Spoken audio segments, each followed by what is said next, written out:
और आदिवासी समुदाय न हिंदू है न ईसाई है, ये झारखंड विधानसभा से प्रस्ताव पास करके आदिवासियों का अलग धर्म कॉलम के लिए डिमांड भेजा दिल्ली केंद्र सरकार को। झारखंड विधानसभा में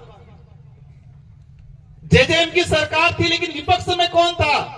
विपक्ष में भाजपा के लोग थे। प्रतिपक्ष नेता, भाजपा का प्रतिपक्ष झारखंड का नेता कहता है कि आदिवासी हिंदू नहीं है, लेकिन हमारे यहाँ के कुछ नेता कहते हैं, क्या कहते हैं ये? हम कुएं में रहने वाले मेंढक नहीं हैं, हम समुद्र में तैरने वाले मगरमच्छ बन गए हैं। इसलिए पूरे देश की खबर रखेंगे कि इस देश में तुम क्या कर रहे हो, देश के किस कोने में। झारखंड में हमारे आदिवासी भाइयों का मैं चैलेंज करता हूं। आप झारखंड के अंदर पूर्व मुख्यमंत्री है अर्जुन मुंडा जी, उन्होंने कहा है कि आदिवासी धर्म व्यवस्था में नहीं आता है। फिर दोबारा कह रहा हूं, धर्म हमारा विषय नहीं है, जिसको जो मानना है वो माने, लेकिन हम ये कहेंगे कि आदिवासी समुदाय धर्म पूर्वी है। किसी की इच्छा होगी, हमारे कुछ प्रोफेसर है बेचारे, दया आती है इन पे।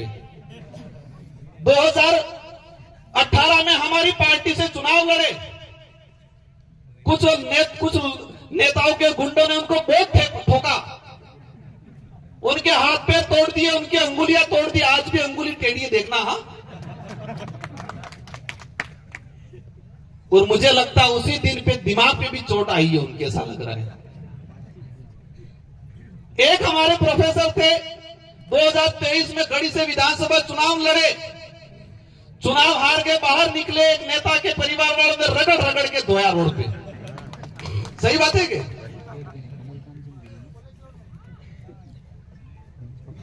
फिर भी वो कहां जाके चले गए? जिनको रगड़ रगड़ के उनको मारने वाले थे वही घुसे। तो उस दिन से इनके दिमाग पे चोट आई है। इसलिए बेचारे, हमारे साथी कह रहे थे हमको कहीं नहीं उलझना है, वो बेचारे हैं, इन पे दया करनी है।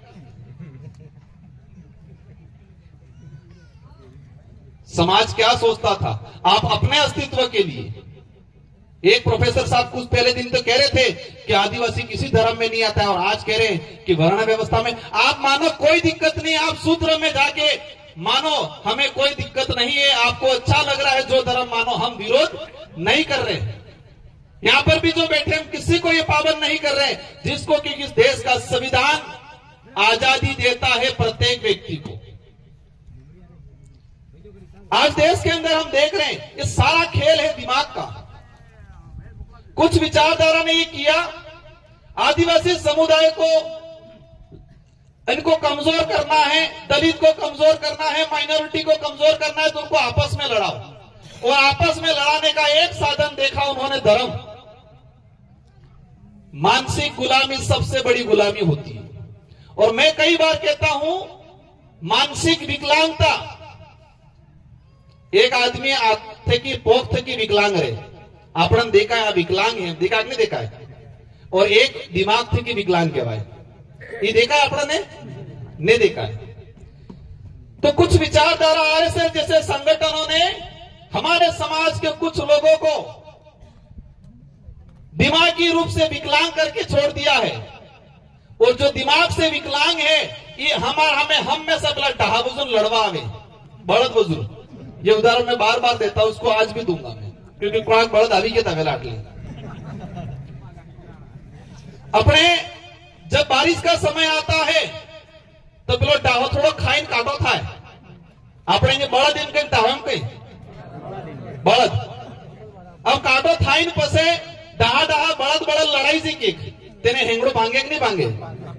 अब हेंगड़ो भांगी जाए, साटा के गाड़ी पड़े, तेरा कीड़ा पड़ी थी यार दिमाग में हो पड़े कीड़ा, ते कीड़ा पड़वा बाद भी यहाँ बड़द में कई फर्क नहीं पड़ा, खा એટલે खाए सारे એટલે सारे आपड़े और आकत और भी फरे ओढ़े।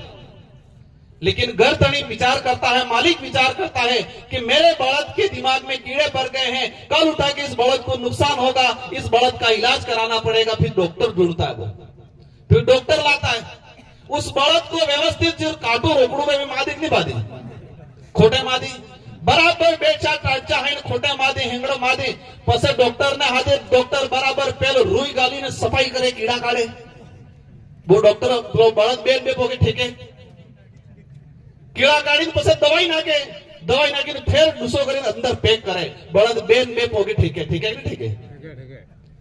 फिर वो बड़द उस मालिक और उस डॉक्टर को दुश्मन की तरह देखता है और बार बार दौड़ के मारने जाता है। लेकिन उस बेचारे मालिक और उस डॉक्टर ने उस बड़द की भलाई का काम किया कि नहीं किया? लेकिन उस बड़द को क्या लगता है, दुश्मन है, ये लगते कि नहीं लगते?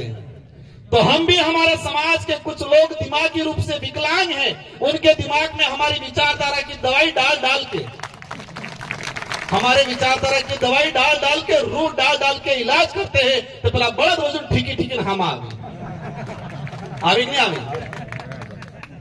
लेकिन चिंता मत करो, हम तो डॉक्टर हैं, हमारी दवाई में इतनी ताकत है कि वो इलाज बराबर करेगी, उनका नहीं तो उनके बच्चों का भी इलाज होगा विचारधारा के आधार पर। और ये बात सत्य है कि यहां पर राजकुमार रोत इंपोर्टेंट नहीं है, यहां पर कांतिभाई आदिवासी इंपोर्टेंट नहीं है, यहां पर जयकृष्ण भाई इंपोर्टेंट नहीं है, यहां पर विचारधारा इंपोर्टेंट है। ये बात आप सबको ठान के जानिए। मतलब दवाई इंपोर्टेंट है, डॉक्टर इंपोर्टेंट नहीं है। हम डॉक्टर है, सिर्फ दवाई बनाने वालों ने बनाई है बहुत जोरदार, और उस दवाई को हम तरीके से बराबर रूह से डाल डाल के कीड़े निकाल निकाल के डालते हैं, दवाई अच्छे से इलाज करने का काम किया है। और यहां रोकने की बात करें, यहाँ का सांसद तो हम लोग मध्य प्रदेश, महाराष्ट्र, छत्तीसगढ़, झारखंड, पूरे देश के कोने में जाके कार्यक्रम करते हैं। लेकिन मैं उलझना नहीं चाहता हूं। अड़के जो कुतरू थाई जाए अपने छेड़ो सिटी से आरामोस अपने भलाइए। हमें किसी की लाइन को कम नहीं करना है, उनकी लाइन अपने आप कम हो रही है। उनकी लड़ाई सत्ता पाने की है, हमारी लड़ाई अस्तित्व बचाने की है, हमारी लड़ाई इंसानियत बचाने की है। मामा बालेश्वर कौन थे? यूपी से इटावा के पंडित थे, ब्राह्मण थे कि नहीं थे? मामा बालेश्वर एक ब्राह्मण थे, लेकिन इन्होंने हमारे समाज के लिए रात दिन मेहनत करके इस समाज में जन जागरण किया। आप भगवान के बराबर मान रहे हैं नहीं मान रहे? हम मानते हैं। ये पैसा एक्ट कानून आया छत्तीसगढ़ के अंदर, बस्तर में एक कलेक्टर थे बीडी वर्मा, कलेक्टर थे शर्मा, बीडी शर्मा, छत्तीसगढ़ में कलेक्टर थे। और शर्मा जी ने देखा कि यहाँ के आदिवासियों की हालत खराब है, कुछ लोग मनुवादी प्रकार के लोग इनकी शोषण कर रहे हैं। और उस समय जो तात्कालीन कलेक्टर थे बीडी वर्मा और शर्मा, उन्होंने आदिवासी समाज के लिए काम करना शुरू किया और इस्तीफा दिया कलेक्टर के पद से। वो शर्मा थे, लेकिन आदिवासियों के काम कर किया तो बस्तर शहर के अंदर उनका जुलूस निकाला वहां के मनुवादी लोगों ने, जिनके अंदर इंसान को इंसान से नफरत करने की विचारधारा रहती है, जिनके अंदर कूट कूट के जातिवाद भरा रहता है। उन्होंने, वो कलेक्टर थे, उन कलेक्टर का भी जुलूस निकाला वहां, गले में जूतों की माला पहना के। आज वहां के लोग वहां पर संविधान मंदिर बनाया है, उनकी पूजा करते हैं बस्तर में आज। तो हम यहां भी कहना चाह रहे हैं, अगर बनना है तो मामा बालेश्वर की तरह बनो, बीडी शर्मा की तरह बनो, जो गरीबों के हित में सोच के काम करते थे। हम किसी का विरोध नहीं करेंगे, लेकिन तुम हमारी भोले का, हमारी अज्ञानता का शोषण करोगे, उसके आधार पे हमें प्रताड़ित करोगे, हमारी जमीन हड़पोगे, हमारी भक्ति को अशुद्ध करके तुम्हारी कलम वाली भक्ति को चढ़ाओगे, हम स्वीकार नहीं करेंगे।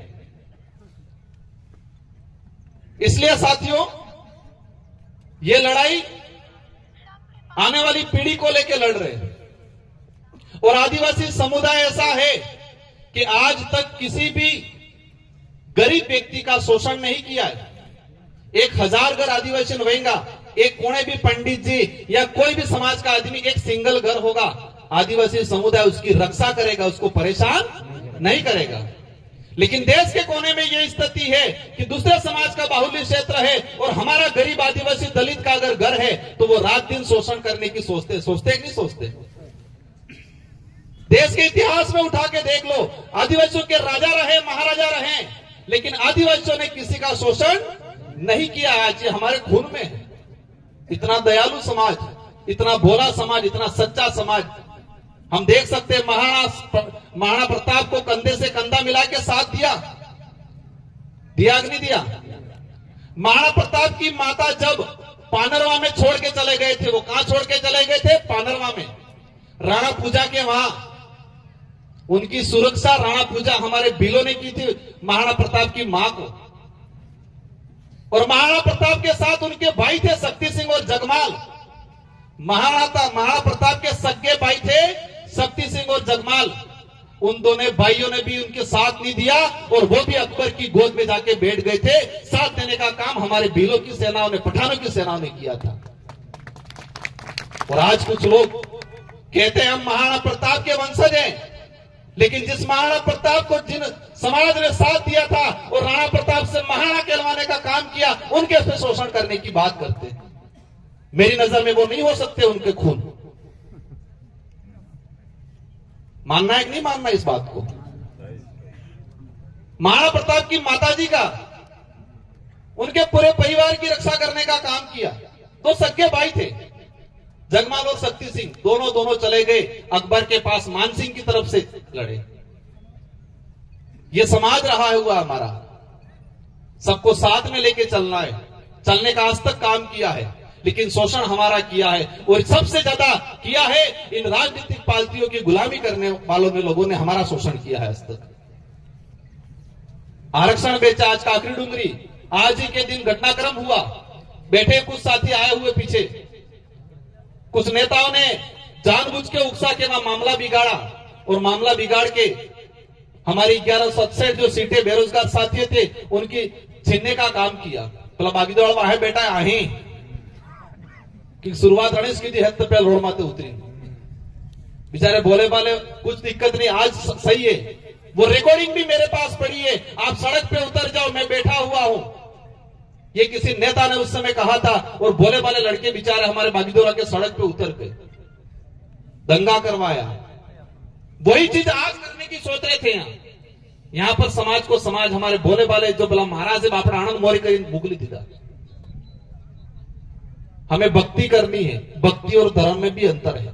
जिन दाम धोनी थानक नेजो दजा और झंडो फर्क है, इन दाम धोनी थानक और मंदिर में भी फर्क है, भक्ति और धर्म में भी फर्क है। आना माते भी कई दिन बात करेंगे अपने। इसलिए आप सबको खूब खूब धन्यवाद। और विशेषकर आयोजन कमेटी, आपने एक शानदार आयोजन किया। विपरीत परिस्थितियों में आपने एक अच्छा, आपको पग पग पे रोकने का काम किया। और मैं वही कहना चाहूंगा, जिस दिन तक आपको रोक रहे हैं समझ लो आप अच्छी दिशा में चल रहे हो, और जिस दिन आपको साथ देने लग गए समझ लो आप गलत दिशा में चल रहे हैं। क्योंकि हमारी विचारधारा वही है, जो मानसिक रूप से विकलांग है उनका इलाज करने का। इन्हीं शब्दों के साथ सारे बड़े बुजुर्गों को, हमारी माता बहनों को, हमारे सारे आयोजन कमेटी को, मीडिया बंधुओं को, राजस्थान पुलिस के जवानों को, आप सबको तहे दिल से धन्यवाद। एक तीर एक कमान, एक तीर एक कमान,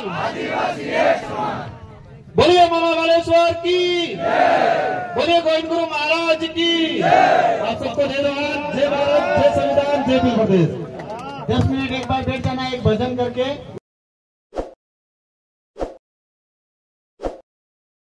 ताज़ा खबरों के लिए विजिट करें द फैक्ट इंडिया की वेबसाइट और डाउनलोड करें द फैक्ट इंडिया ऐप।